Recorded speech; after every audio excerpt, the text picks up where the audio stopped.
Hari ni aku ada satu unit untuk disewakan dekat Villa Crystal Jom, aku masuk dalam. Unit ni dekat Villa Crystal, tingkat 8. Okay, rumah ni macam biasa, baru lepas renovate. Semua dalam rumah ni fully tiles. Ini bilik yang pertama. Dia memang agak kecil sedikit, tapi boleh buat bilik store lah. Macam tabletop pun baru buat, siap. Ini bahagian laundry area dia, dah siap dengan grill kat belakang tu. Untuk bilik master bedroom dia bahagian sini. Ni bahagian master bedroom dia.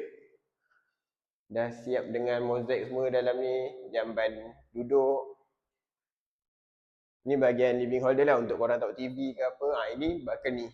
Balcony dia, korang buka je pintu, terus hadap kolam. 1, 2, 3 kolam dekat sana. Ada 3 kolam Okey, jom kita tengok bilik yang ketiga. Bilik yang ketiga dia dekat sini. Bilik ketiga dia agak besar juga. Ini toilet sharing, dan ini bilik yang keempat. Setiap bilik rumah ni ada kipas tau.